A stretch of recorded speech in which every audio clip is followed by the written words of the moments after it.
हिंदी दर्शन में आपका स्वागत है। आज की कक्षा में हम नाथ साहित्य की विशेषताओं का अध्ययन करेंगे।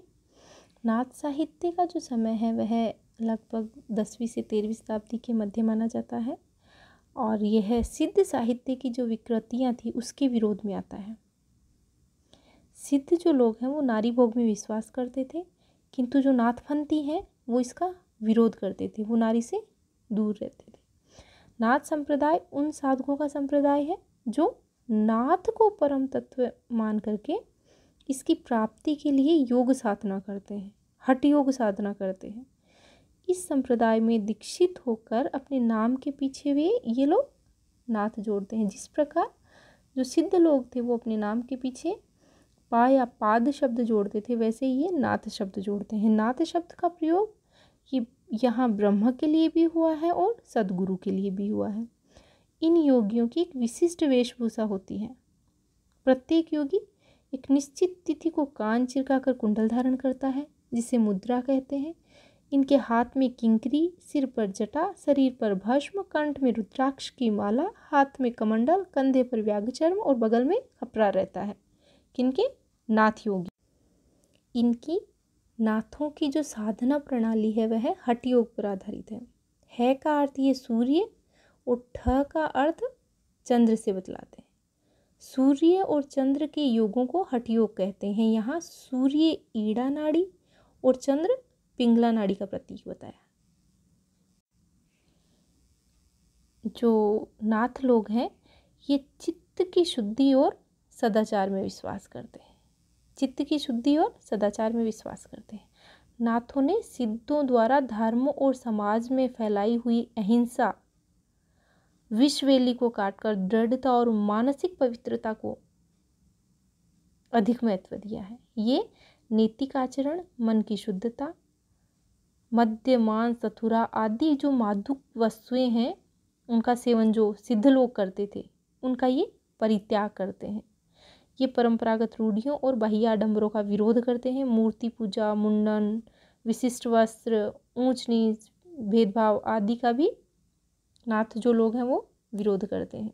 तो नाथों की जो मुख्य मुख्य विशेषताएं हैं नाथ साहित्य की वो हम देख लेते हैं। नाथ पंथ के जो प्रवर्तक हैं वो मत्स्येंद्र नाथ के जो शिष्य हैं गोरखनाथ वो माने गए हैं।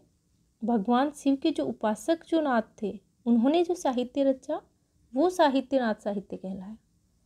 राहुल सांकृत्यायन जी ने जो नाथ पंथ है उसको सिद्धों की परंपरा का ही विकसित रूप माना। किसने? राहुल सांकृत्यायन जी ने कहा कि जो सिद्धों की परंपरा है उसी का विकसित रूप जो है वो नाथ साहित्य है। नाथ पंथ का ही जो विकसित रूप है वो हमें भक्ति काल में आगे जाकर के संत मत के रूप में देखने को मिलता है। संतों के यहाँ हमें इनकी जो प्रवृत्तियाँ हैं उनकी छवि देखने को मिलती है। तो नाथों की प्रमुख विशेषताएं हम देख लेते हैं कि नाथों के साहित्य में नारी निंदा का सर्वाधिक उल्लेख हुआ है। नाथ लोग नारी की निंदा करते थे।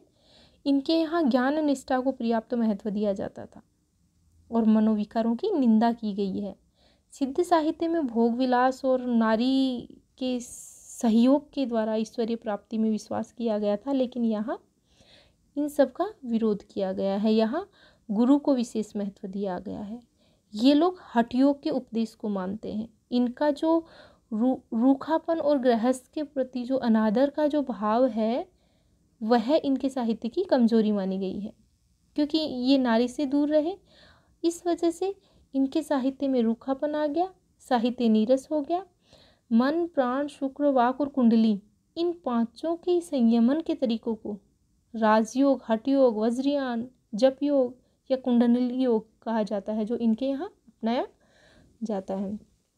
नाथों ने जाति पाति, वर्ग, वर्ण भेद इन सब की निंदा करी है। ये गुरु के प्रति तीव्र आस्था में विश्वास करते हैं। इन्होंने सामाजिक चेतना की जागृति को अधिक महत्व दिया। ये सामाजिक न्याय के प्रति प्रतिबद्ध थे। सादगीपूर्ण जीवन यापन में विश्वास करते थे। साधना के मार्ग में नारी का विरोध करते थे। ये हम आपको कई बार बता चुके हैं। नारी के सौंदर्य का यहाँ कोई स्थान नहीं था। नारी से ये दूर रहने की बात करते थे। इस वजह से इनका जो साहित्य है ये है शुष्क और नीरस हो गया।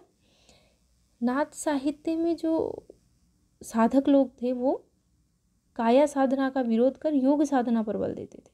इंद्रिय निग्रह, वैराग्य, शून्य साधना, नाड़ी साधना, कुंडलिनी, इंगला, पिंगला, सुषुम्ना, षटचक्र साधना आदि का ये समर्थन करते थे।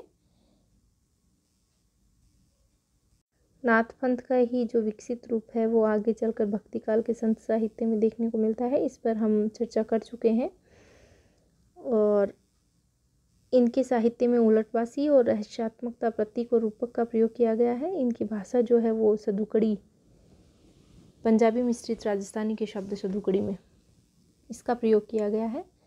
इस प्रकार हम कह सकते हैं कि जो नाथ साहित्य है वह सिद्ध साहित्य का ही विकसित रूप है और बौद्ध धर्म की जो महायान शाखा में 7वीं शताब्दी के बाद जो सहजियान जो शाखा थी उसका जो विकसित रूप है वह नाथ पंथ के रूप में हमारे सामने आता है। आज के लिए इतना ही। धन्यवाद।